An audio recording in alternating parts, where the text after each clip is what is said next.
In comparison to old technology aircraft, the flight deck on the A320 is designed to be a comfortable, uncluttered environment in which to work.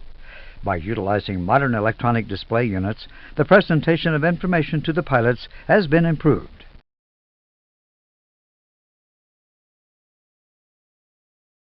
The Electronic Instrument System, EIS, consists of 6 identical full-color cathode ray tube display units.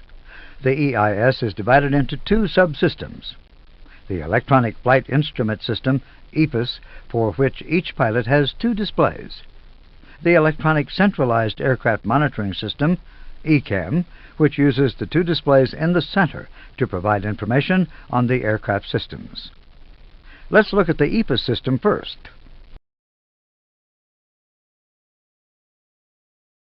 The 4 EFIS displays provide the pilots with flight data to help them operate the aircraft in a safe and efficient way. Flight parameters are displayed on primary flight displays, PFDs, while navigation data is displayed on navigation displays, NDs. Each pilot has an EFIS control panel to select what is displayed on the EFIS screens. The EFIS control panels are divided into 2 sections, one section associated with the PFD and the other with the ND.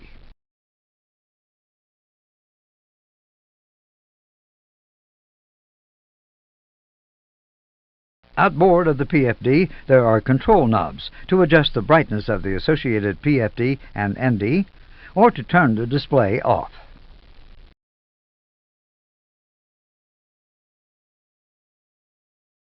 A switch is provided to allow the information on the PFD and ND displays to be transferred.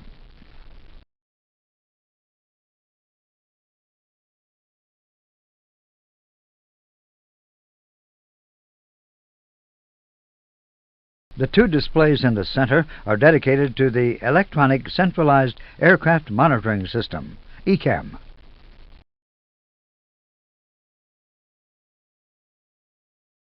The upper ECAM display is known as the Engine Warning Display, E/WD.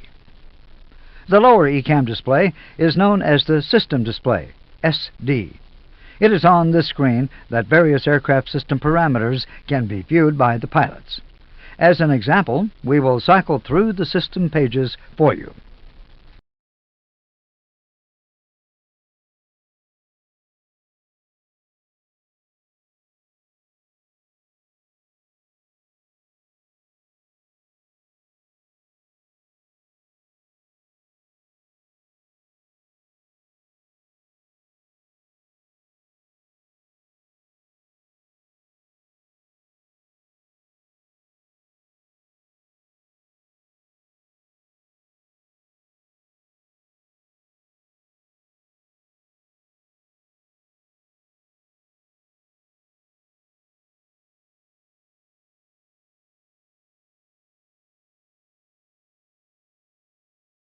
The presentation of system information is based on a need-to-know philosophy.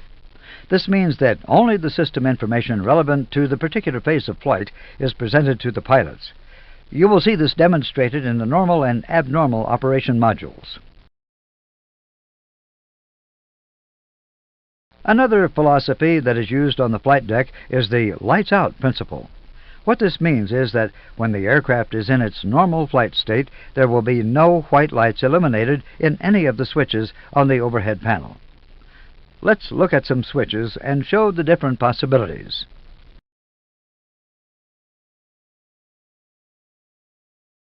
For the majority of the switches on the overhead panel, the push-button switch logic is normal operation configuration, no light showing, the lights-out philosophy. Abnormal condition, amber fault light. This assists identification of the switch associated with an abnormal condition. Non-lights-out switch position, white light. If normally the system should be operating and is deactivated, a white off light is illuminated. If normally the system should not be operating and is activated, a white on light is illuminated.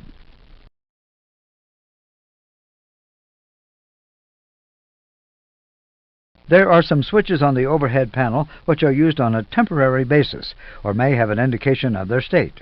The logic is temporary selection for operational reasons, blue on light such as anti-ice.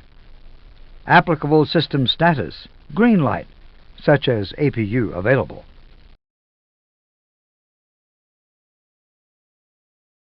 Below the ECAM displays on the center pedestal is the ECAM control panel.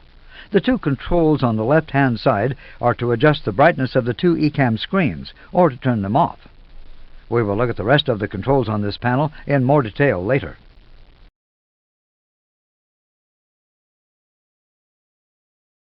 Just below the ECAM screens on the pedestal is a switching panel for use in abnormal situations to restore data to the EFIS and ECAM displays.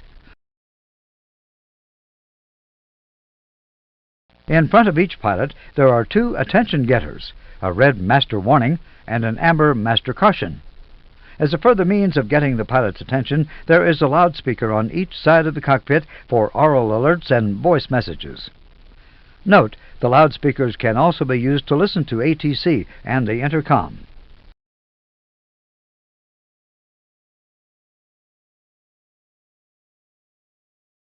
Now, let's go back to the EFIS system. For the EFIS displays, data from the Air Data and Inertial Reference System, ADIRS, plus navigation data from the Flight Management and Guidance System, FMGS, is fed directly to three Display Management Computers, DMCs.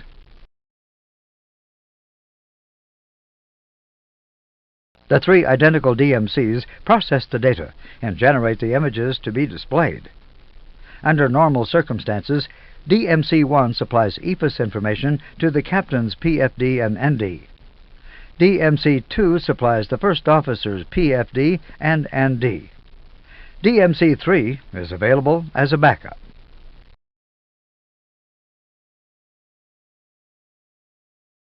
Now let's look at the other EIS subsystem, ECAM, and how the ECAM displays get their data. Sensors are fitted throughout the aircraft to monitor the various systems, including system controls operated on the flight deck.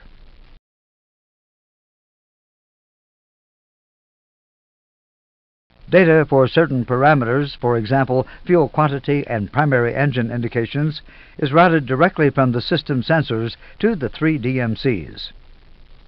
Note that there are separate channels within each DMC for ECAM and EFIS.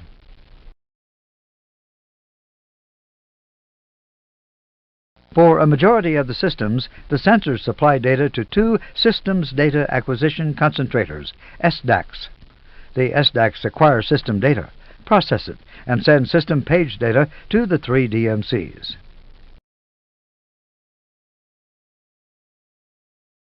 Normally, DMC-1 supplies the engine warning display. DMC-2 supplies the SD, the system display.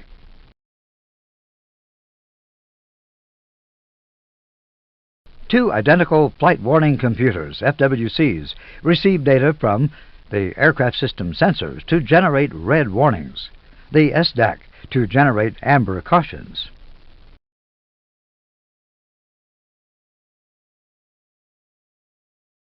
The FWCs then supply the DMCs for the display of alert messages, the attention getters, the loudspeakers for oral alerts, and synthetic voice messages.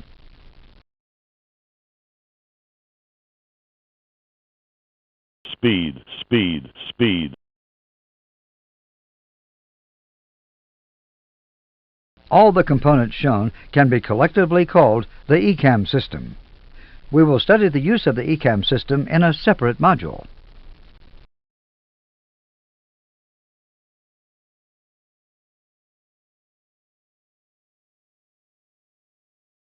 The master time reference for all aircraft systems is provided by a clock located on the right lower side of the main panel.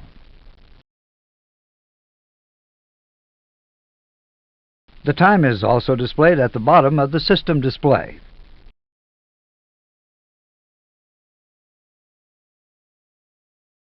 The two chrono push buttons, located on the glare shield, control the associated display on the individual NDs. The chronos operate as stopwatches, measuring either seconds, minutes, or hours.